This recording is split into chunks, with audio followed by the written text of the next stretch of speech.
ఇవాళ అమెరికా అధ్యక్ష ఎన్నికలు జరుగుతాయి. సాయంత్రం 6 గంటలకు పోలింగ్ ముగియగానే కౌంటింగ్ ప్రారంభమవుతుంది. భారత్ మాదిరిగా అమెరికాలో దేశమంతటికి ఒకే ఎన్నికల సంఘం ఉండదు. అమెరికాలో సమైక్య వ్యవస్థలో భాగంగా ప్రతి రాష్ట్రానికి ఎన్నికలు ఏజెన్సీలు ఉంటాయి. ఆ ఏజెన్సీలే రాష్ట్రాల వారీగా ఎన్నికలను నిర్వహిస్తాయి. అయితే కొన్ని సందర్భాల్లో మినహాయిస్తే చాలా వరకు ఫలితాలు ఎన్నికల రోజు అర్ధరాత్రిలోగా లేదంటే తర్వాతి రోజు మధ్యాహ్నం వరకు వస్తాయి. ఈసారి మాత్రం ఈ నెల 11వ తేదీ వరకు పూర్తి స్థాయి ఫలితాలు వస్తాయని అంచనా. కొత్త అధ్యక్షుడు వచ్చే ఏడాది జనవరి 20న ప్రమాణ స్వీకారం చేస్తారు. మరోవైపు అమెరికా అధ్యక్ష ఎన్నికల్లో క్షణక్షణం ఉత్కంఠ నెలకొంటుంది. నువ్వా నేనా అన్నట్లుగా రిపబ్లికన్ అభ్యర్థి డొనాల్డ్ ట్రంప్, డెమోక్రటిక్ అభ్యర్థి కమలా హ్యారిస్ మధ్య హోరాహోరీ పోరు కొనసాగుతోంది. ఇక ఎన్నికల్లో పార్టీల అనుకూల, ప్రతికూల, తటస్థ అంశాలకు అనుగుణంగా అమెరికాలోని రాష్ట్రాలను 3గా విభజించారు. అవి రెడ్, బ్లూ, స్వింగ్ రాష్ట్రాలు. 1980 నుంచి రిపబ్లికన్లు విజయం సాధిస్తూ వస్తున్న రాష్ట్రాలను రెడ్ స్టేట్స్ అంటారు. 1992 నుంచి డెమోక్రాట్లకు కంచుకోటలుగా ఉన్న రాష్ట్రాలను బ్లూ స్టేట్స్ అని పిలుస్తారు. అయితే ఓటర్లు ఏ పార్టీకి మద్దతిస్తారు అనే అంచనాకు అందని Arizona, Georgia, Michigan, Nevada, North Carolina, Pennsylvania, Wisconsin రాష్ట్రాలను స్వింగ్ స్టేట్స్ గా చెబుతారు. స్వింగ్ రాష్ట్రాల్లో మెజారిటీ సాధించే పార్టీకే అధికార పీఠం దక్కుతుంది. రెడ్ స్టేట్స్ లో కమలకు 226 స్థానాలు దక్కుతాయని, బ్లూ స్టేట్స్ లో 219 స్థానాలు ట్రంప్ ఖాతాలోకి చేరతాయని అంచనా.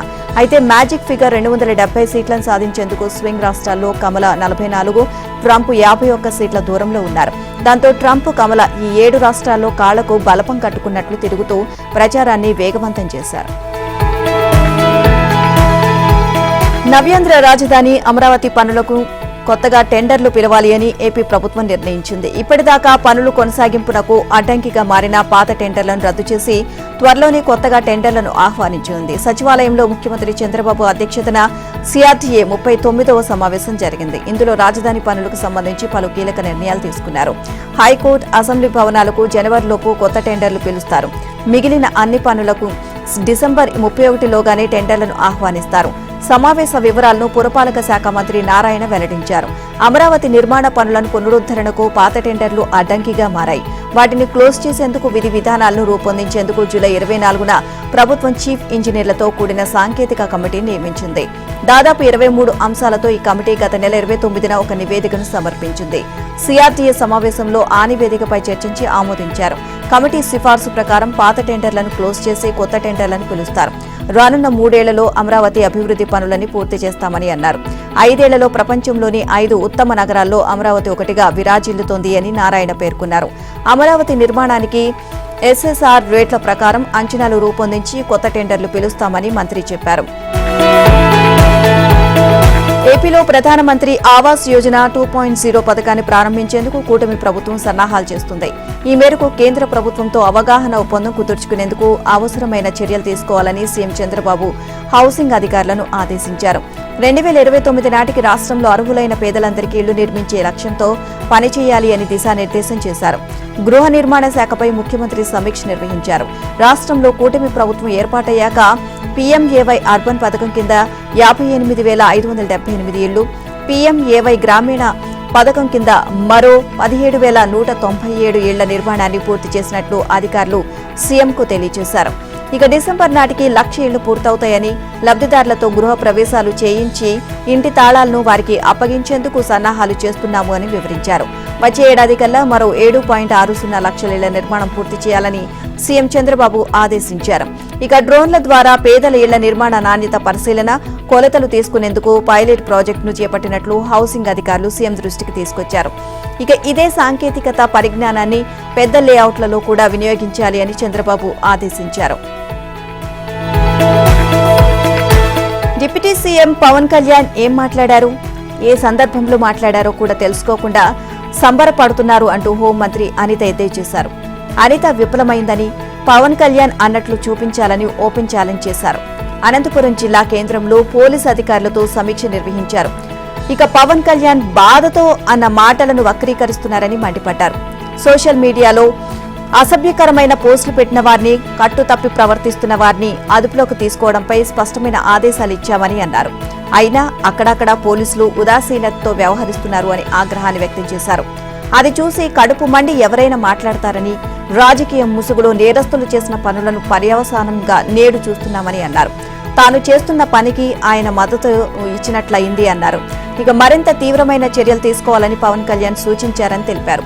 మరింతగా సమీక్షించాల్సిన అవసరం ఉంది అని చెప్పారని అన్నారు. ఇక డిప్యూటీ సీఎంగా పవన్ చెప్పిన విషయాలను పరిగణలోకి తీసుకుంటాను అన్న అనిత తాను కూడా సోషల్ మీడియా బాధితురాలేనని తెలియజేశారు. రాబందుల్లా మీద పడుతున్నారు అని, ఆ పెట్టే పోస్టులు తన పోలీసు ఆఫీసర్లకే పంపించాలని, సిగ్గుతో పంపించలేక దిగమింగుకుంటున్నాను అంటూ గద్గద స్వరంతో అన్నారు. హోంశాఖను తాను తీసుకుంటానని పవన్ ఎక్కడా చెప్పలేదని, ఆయన వ్యాఖ్యల్లో వివాదానికి తావేమీ లేదు అని మంత్రి నారాయణ చెప్పారు. కొన్ని సంఘటనల్లో న్యాయ చట్టపరంగా చర్యలు తీసుకునేందుకు పోలీసులకు ఇబ్బందులు ఉండొచ్చని, దానివల్ల కేసులు విచారణ ఆలస్యం కావచ్చు అన్నారు. ఏపీలో నేరాలకు మూలమవుతున్న గంజాయి, ఇతర మత్తు పదార్థాల కట్టడికి ముఖ్యమంత్రి చంద్రబాబు నేతృత్వంలోని ప్రభుత్వం మరో కీలక ముందడుగు వేసింది. గంజాయి కస్టడీకి ప్రణాళికాబద్దంగా చేపడుతున్న చర్యల్లో భాగంగా మంత్రివర్గ ఉపసంఘాన్ని జూన్లో ఏర్పాటు చేసిన ఏపీ ప్రభుత్వం అందులోని మంత్రులకు కీలకమైన బాధ్యతలను అప్పగించింది. హోంశాఖ మంత్రి వంగలపూడి అనిత అధ్యక్షతన విద్యాశాఖ మంత్రి నారా లోకేష్, వైద్య శాఖ మంత్రి సత్యకుమార్ యాదవ్, గిరిజన సంక్షేమ శాఖ మంత్రి సంధ్యారాణి, ఎక్సైజ్ శాఖ మంత్రి కొల్లు రవీంద్ర సభ్యులుగా ఏర్పాటైన కమిటీ గంజాయి సాగు, సరఫరా అవుతున్న విధానం తదితర అంశాలపై ఇప్పటికే 2 సార్లు సమావేశమై చర్చించింది. ఇక అదే సమయంలో యాంటీ నార్కోటిక్ టాస్క్ ఫోర్స్ ఏర్పాటుకు మంత్రివర్గం ఆమోదం తెలిపింది. ఐటీ ర్యాంకు అధికారి ఆర్కే రవికృష్ణను ఏఎన్టీఎఫ్ అధిపతిగా నియమించిన ప్రభుత్వం 450 మంది వివిధ స్థాయి పోలీసులు, ఇతర ప్రభుత్వ శాఖల నుంచి తీసుకుని గంజాయి, మత్తు పదార్థాలు, నాటుసారా కట్టడికి సిద్ధమైంది. తమ శాఖల ద్వారా ఏం చేస్తే సత్ఫలితాలు వస్తాయో కమిటీలోని మంత్రులు సూచించాలి అంటూ ప్రభుత్వం కొత్తగా బాధ్యతలు అప్పగించింది. శాసనసభ సమావేశాలు ఈ నెల 11వ తేదీ నుంచి జరగనున్నాయి. ఉదయం 10 గంటలకు శాసన మండలి, శాసనసభ భేటీ అవుతాయి. ఇక ఈ మేరకు గవర్నర్ అబ్దుల్ నజీర్ ఆదేశాలు జారీ చేశారు. ఈ నెలాఖరుతో ఓట్ ఆన్ అకౌంట్ బడ్జెట్ గడువు ముగియనున్న నేపథ్యంలో సమావేశాల మొదటి రోజే 11వ తేదీన 2024-25 వార్షిక బడ్జెట్ను ప్రభుత్వం ప్రవేశపెట్టనుంది. ఎన్ని రోజులు సమావేశాలు నిర్వహించాలో స్పీకర్ అయ్యన్న పాత్రుడి అధ్యక్షతన జరిగే సభా వ్యవహారాల సలహా మండలిలో నిర్ణయం తీసుకుంటారు. 11 రోజుల పాటు జరిగే వీలుందని ప్రభుత్వ వర్గాలు పేర్కొంటున్నాయి. నిన్ను వేయడని నీడను నేనే అన్నట్లుంది వైసీపీ విషయంలో 11వ నెంబర్. ఈ నెలలో జరిగే అసెంబ్లీ సమావేశాల విషయంలోనూ వైసీపీకి సంబంధించి 11తో ఒక చతుర్ముఖ చిత్రం చోటు చేసుకుంది. ఏ చిన్న విషయం దొరికినా వైరల్ చేసేసే సోషల్ మీడియా యాక్టివిస్టులు దీన్ని గుర్తించారు. 11వ నెల అయిన నవంబర్లో 11వ తేదీన మొదలై 11 రోజులు జరిగే అసెంబ్లీ సమావేశాలకు 11 మంది సభ్యులున్న వైసీపీ హాజరవుతుందా? ఆ సభ్యుల్లో ఒకరైనా పులివెందుల ఎమ్మెల్యే వైఎస్ జగన్మోహన్ రెడ్డి అసెంబ్లీ సమావేశాలకు వస్తారా అని ప్రశ్నిస్తూ హల్చల్ చేస్తున్నారు. దీనికి తగ్గట్లుగానే శాసనసభ సమావేశాల్లో పాల్గొనడంపై ఇప్పటిదాకా వైసీపీ అధికారికంగా ఎలాంటి ప్రకటన చేయలేదు. ఉత్తరాంధ్రకు మరో భారీ ఉక్కు పరిశ్రమ రానుంది. ఇప్పటికే విశాఖ తీరాన ఉన్న దేశంలోనే మొట్టమొదటి పోర్ట్ ఆధారిత ఇంటిగ్రేటెడ్ స్టీల్ ప్లాంట్కు ధీటుగా పక్కనే ఉన్న అనకాపల్లి జిల్లా నక్కపల్లిలో భారీ ప్రైవేటు ఉక్కు పరిశ్రమ ఏర్పాటు చేయనున్నారు. 2 దశల్లో మొత్తం 1,50,000 కోట్లు పెట్టుబడులు, 55,000 మందికి ఉద్యోగ అవకాశాల కల్పన లక్ష్యంగా భారీ ప్రాజెక్టుకు శ్రీకారం చుట్టనున్నారు. ప్రపంచంలోనే ప్రముఖ ఉక్కు తయారీ సంస్థలుగా పేరున్న Arcelor Mittal, Nippon steel corporation joint venture project కింద పోర్టు ఆధారిత ఇంటిగ్రేటెడ్ స్టీల్ ప్లాంట్ నెలకొల్పడానికి ముందుకు వచ్చాయి. దీనికి సంబంధించిన సమగ్ర కార్యాచరణ ప్రణాళికతో రాష్ట్ర ప్రభుత్వానికి ప్రతిపాదనలు అందాయి. ఇక ఆర్సిలర్ మిట్టల్, నిప్పన్ స్టీల్ ప్రతినిధులు ఇప్పటికే ప్రభుత్వంతో పలు దఫాలు సంప్రదింపులు జరిపారు. మంత్రులు నారా లోకేష్, టీజీ భారత్, ఏపీఐఐసి, పరిశ్రమల శాఖ ఉన్నతాధికారులతో విడివిడిగా చర్చలు నిర్వహించారు. ఈ 2 సంస్థల నుంచి అందిన ముందస్తు సాధ్యాసాధ్యాల నివేదిక ఆధారంగా ఏపీఐఐసి అధికారులు అనకాపల్లి జిల్లా కలెక్టర్తో సమన్వయం చేసుకుని అవసరమైన భూసేకరణ కూడా పూర్తి చేశారు. నక్కపల్లి మండలంలోని బుచ్చిరాజుపేటలో 102.18 ఎకరాలు, చందనాడలో 840.20 ఎకరాలు, డిఎల్పురంలో 674.39 ఎకరాలు, రాజయ్యపేటలో 36.62 ఎకరాలు, వేంపాడులో 510.92 ఎకరాలు కలిపి మొత్తం 2,164.31 ఎకరాల భూములను సిద్ధం చేశారు. ఇక ఒకే బ్లాక్ కింద ఉన్న ఆ భూములు ప్రస్తుతం ఏపీఐఐసి స్వాధీనంలోనే ఉన్నాయి. ఇక ముల్లాపురాను రీలొకేషన్ చేయడానికి R&R సెటిల్మెంట్ ప్లాన్ పురోగతిలో ఉంది. ఈ ప్రతిపాదిత భారీ ప్రాజెక్టుకు సంబంధించిన స్టేటస్ రిపోర్ట్ ఇప్పటికే సీఎం చంద్రబాబుకు చేరింది. ముఖ్యమంత్రి నుంచి గ్రీన్ సిగ్నల్ వచ్చిన వెంటనే రాష్ట్ర కేబినెట్ ఆమోదం కోసం పంపడానికి ప్రతిపాదనలు సిద్ధంగా ఉన్నాయి. పాఠశాలలో విద్యార్థులకు అందించే మధ్యాహ్న భోజనం మారిపోనుంది.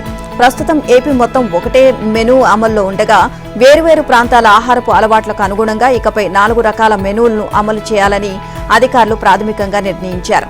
తొలుత జిల్లాకో మెనూ అమలు చేయాలని భావించినప్పటికీ కొన్ని జిల్లాల్లో ఒకే విధమైన ఆహారపు అలవాట్లు ఉన్నందున జోన్కు ఒక విధమైన ఆహారం పెట్టనున్నారు. డొక్కా సీతమ్మ మధ్యాహ్న బడి భోజన పథకంపై మంగళగిరిలో రాష్ట్ర స్థాయి వర్క్షాప్ జరిగింది.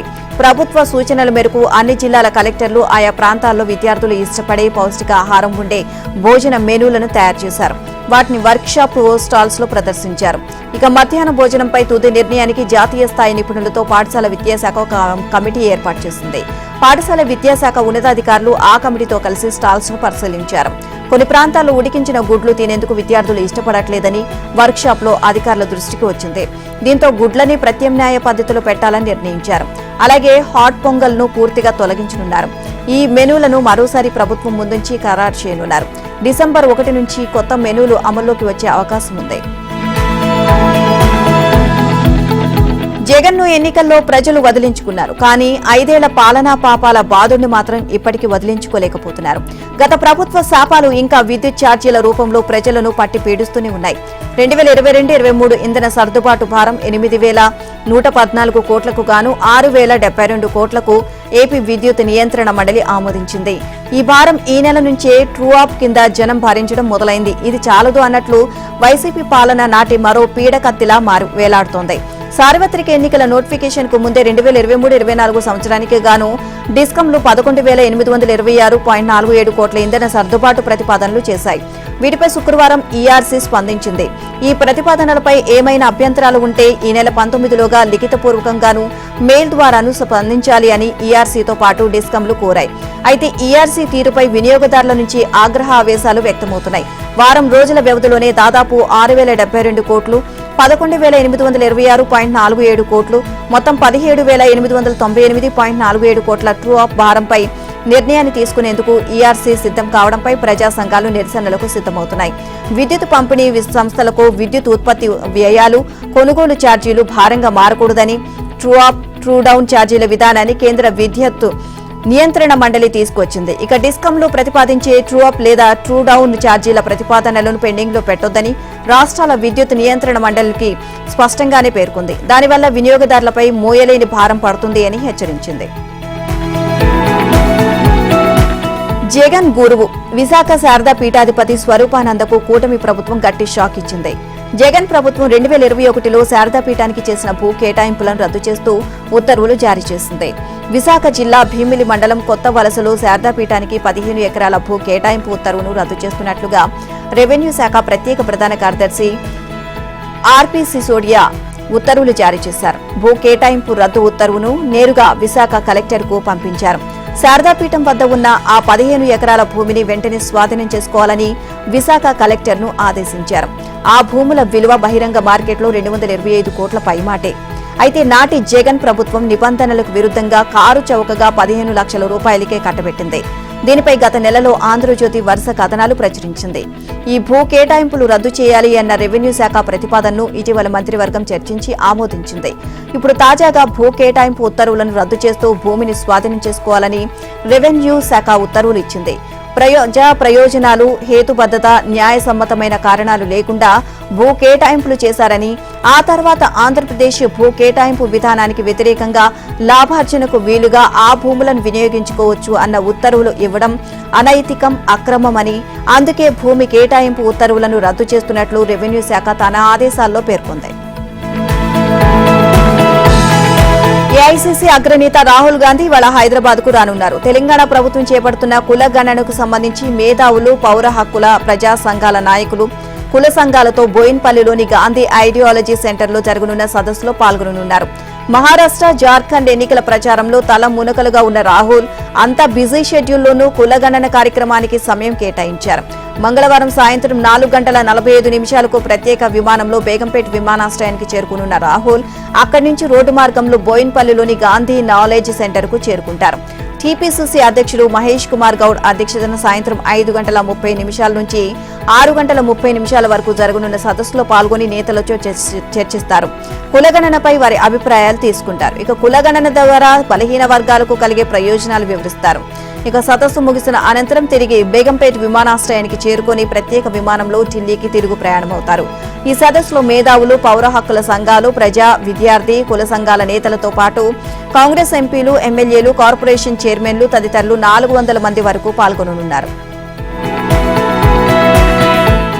మూసీ నది పునరుజ్జీవం విషయంలో ముందుకే వెళ్తామంటూ ఇటీవల స్పష్టం చేసిన సీఎం రేవంత్ రెడ్డి ఆ దిశగా ప్రత్యక్ష కార్యాచరణకు దిగుతున్నారు. మూసీ నది కాలుష్యం కారణంగా భువనగిరి జిల్లాలోని పరివాహక గ్రామాల ప్రజలు, రైతులు ఎదుర్కొంటున్న ఇబ్బందులను రాష్ట్ర ప్రజల దృష్టికి తీసుకురానున్నారు.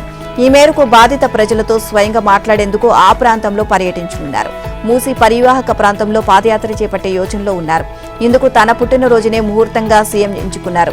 ఈ నెల 8న తన పుట్టినరోజును పురస్కరించుకుని యాదగిరిగుట్ట లక్ష్మీ నరసింహస్వామి సీఎం రేవంత్ రెడ్డి కుటుంబ సమేతంగా దర్శించుకోనున్నారు. స్వామివారికి ప్రత్యేక పూజలు నిర్వహించిన అనంతరం ఆలయ అభివృద్ధి పనులను ఆయన సమీక్షించనున్నారు. దీంతో పాటు మిషన్ భగీరథ పథకంలో భాగంగా మల్లన్న సాగర్ నుంచి యాదాద్రి భువనగిరి జిల్లాకు 200 కోట్లతో చేపట్టనున్న తాగునీటి పైప్లైన్ నిర్మాణానికి పైలాన్ను ముఖ్యమంత్రి ఆవిష్కరిస్తారు. యాదాద్రి భువనగిరి జిల్లా పర్యటనలో మూసీ కాలుష్య బాధితులతో సీఎం రేవంత్ రెడ్డి నిర్వహించనున్న మాట ముచ్చట కార్యక్రమం ప్రత్యేకంగా నిలవనుంది. ఈ జిల్లాలో ముఖ్యంగా నాగారం నుంచి ఇంద్రపాల నగరం వరకు మూసీ నది పరిసర ప్రాంతాల్లోని గ్రామాల ప్రజలు, రైతులు మూసీ కాలుష్యంతో దశాబ్దాలుగా ఇబ్బందులు పడుతున్నారు. ఆరోగ్యం, పంటల పరంగా తీవ్ర నష్టాలను ఎదుర్కొంటున్నారు.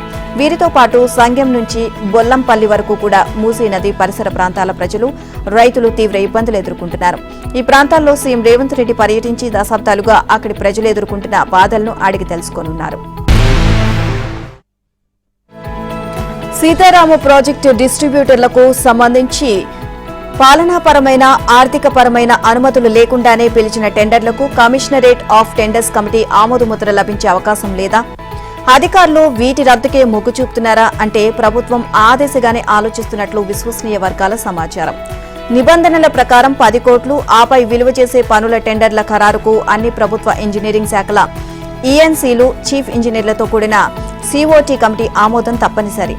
ఆయా పనులకు సాంకేతిక, పాలనాపరమైన, ఆర్థికపరమైన అనుమతులు ఉంటేనే సిఓటీ ఆమోదం తెలుపుతుంది. కానీ ఈ నిబంధనలకు విరుద్ధంగా సీతారామ ఎత్తిపోతల పథకంలో భాగంగా 1074 కోట్ల రూపాయల అంచనా వ్యయంతో డిస్ట్రిబ్యూటర్ల నిర్మాణం, ఇతర పనులకు టెండర్లు పిలవడం నీటిపారుదల శాఖలో కలకలం రేపింది. సెప్టెంబర్ 28, అక్టోబర్ 5 మధ్య కాలంలో 7 వేర్వేరు పనులకు గాను మొత్తం 1842 కోట్ల అంచనాలతో అధికారులు టెండర్లను ఆహ్వానించారు. ఇందులో సుమారు 768 కోట్లు విలువ చేసే పనులకు మాత్రమే ఆర్థిక శాఖ ఆమోదం తెలపగా, ఈ మేరకు పరిపాలనాపరమైన అనుమతులను నీటిపారుదల శాఖ జారీ చేసింది. మిగిలిన 1074 కోట్ల పనులకు అనుమతులను ఆర్థిక శాఖ పెండింగ్ లో ఉంచింది. నీటిపారుదల శాఖ సైతం పరిపాలన అనుమతులు జారీ చేయలేదు. అయినా కూడా ఈ పనులకు కొత్తగూడెం చీఫ్ ఇంజనీర్ ఏ శ్రీనివాస్ రెడ్డి నేతృత్వంలోని అధికారులు టెండర్లు పిలవడం విమర్శలకు దారితీసింది. టెండర్లను ఆహ్వానించిన తర్వాత అనుమతులు లేని పనులను రాటిఫికేషన్ కోరుతూ నీటిపారుదల శాఖకు ప్రాజెక్టు అధికారులు విజ్ఞప్తి చేయగా సమగ్ర అంచనాలను సమర్పించాలి అని ఉన్నతాధికారులు ఆదేశించారు. కాళేశ్వరం ప్రాజెక్టు నిర్మాణంలో కీలక పాత్ర పోషించిన గత ప్రభుత్వంలోని 2 ప్రజా ప్రతినిధులను విచారణకు పిలవాలి అని జస్టిస్ పినాకి చంద్రఘోష్ కమిషన్ యోచిస్తోంది. అక్టోబర్ 31తో కమిషన్ గడువు ముగిసింది. కమిషన్ గడువును 2 నెలల పాటు పొడిగించాలని ప్రభుత్వం ఇప్పటికే నిర్ణయించింది. ఈ క్రమంలో ప్రభుత్వం గడువు పొడిగిస్తే కమిషన్ ఈ నెల 12 నుంచి క్రాస్ ఎగ్జామినేషన్ పునఃప్రారంభించనుంది. ఇప్పటికే కమిషన్ నీటిపారుదల శాఖలోని కీలక అధికారుల విచారణ పూర్తి చేసింది.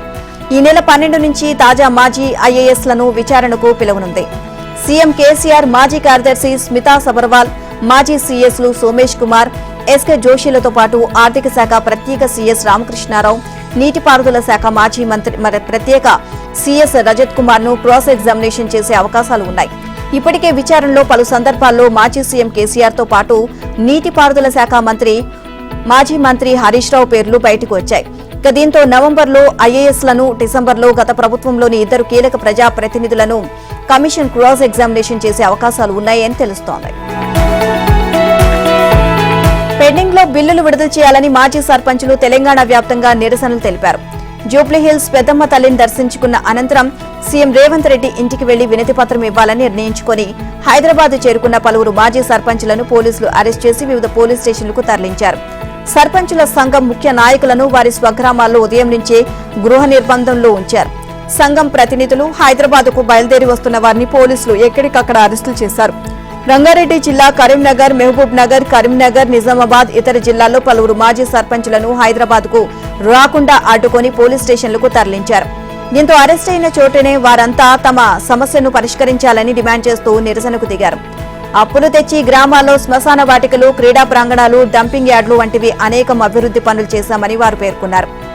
ఆయా పనులకు సంబంధించి 2019 నుంచి 2024 వరకు బిల్లులు రాలేదని ఆవేదన వ్యక్తం చేశారు.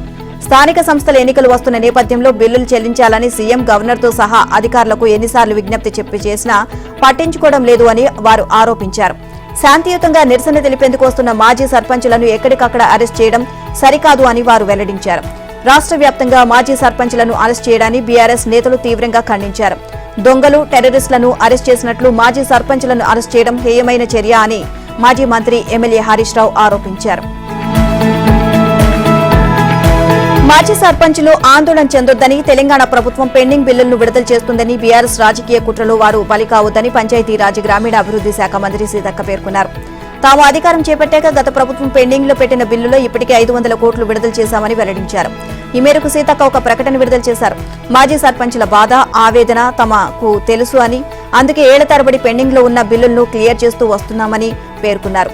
గత బీఆర్ఎస్ ప్రభుత్వం సర్పంచులతో బలవంతంగా పనులు చేయించి వారికి బిల్లులు చెల్లించకుండా ఇబ్బందులకు గురిచేసింది అని ఆరోపించారు. సర్పంచుల ఆత్మహత్యలకు కేసీఆర్, హరీష్ రావు కారణం కాదా అని ప్రశ్నించారు. సర్పంచుల ఆత్మహత్యకు కారణమైన బీఆర్ఎస్ నేతలు ఇప్పుడు వారి పట్ల ముసలి కన్నీరు కారుస్తున్నారని మంత్రి పొన్నం ప్రభాకర్ విమర్శించారు. విపక్షాల ఉచ్చులో పడొద్దు అంటూ సర్పంచులకు విజ్ఞప్తి చేశారు. సర్పంచులు తొందరపడకండి, రాష్ట్ర ఆర్థిక పరిస్థితి బాగాలేదని, వచ్చే ఏడాది మార్చి చివరిలోగా విడతల వారీగా బకాయిలు క్లియర్ చేస్తామని తెలియజేశారు. ఉపాధ్యాయ అర్హత పరీక్ష 2024కు సంబంధించిన నోటిఫికేషన్ వెలువడనుంది. ఇవాళ్టి నుంచి దరఖాస్తులను స్వీకరించనున్నారు. జనవరి 1వ తేదీ నుంచి టెట్ పరీక్షలు నిర్వహించాలని నిర్ణయించారు. ఏడాదికి 2 సార్లు టెట్ను నిర్వహిస్తామని తెలంగాణ ప్రభుత్వం ఇంతకు ముందు ప్రకటించింది. ఈ ఏడాదిలో ఇప్పటికే ఒకసారి టెట్ను నిర్వహించగా రెండో టెట్కు సంబంధించి తాజాగా నోటిఫికేషన్ జారీ చేశారు.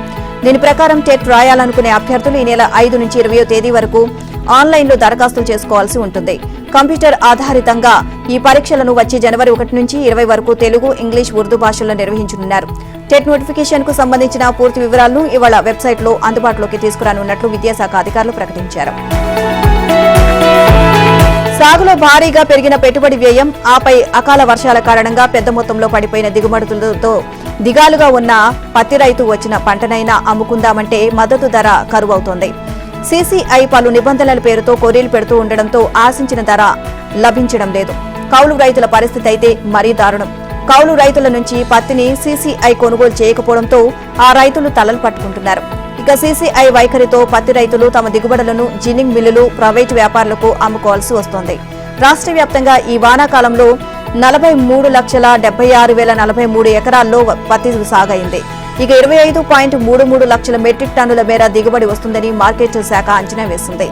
మే నెలలో ఆశించిన స్థాయిలో చినుకులు పడకపోవడంతో విత్తిన గింజలు మొలకెత్తలేదు. ఫలితంగా జూన్ చివర్లో రైతులు మరోసారి పత్తి విత్తనాలు వేశారు. మొక్కలు ఏపుగానే పెరిగిన సెప్టెంబర్, అక్టోబర్లో అకాల వర్షాల నుంచి దిగుబడిపై పత్తి రైతులు పెట్టుకున్న ఆశలన్నీ చిదిమేశాయి. ఇక చేలల్లో నీరు చేరడంతో వేరు సంబంధిత తెగుళ్లు విజృంభించాయి.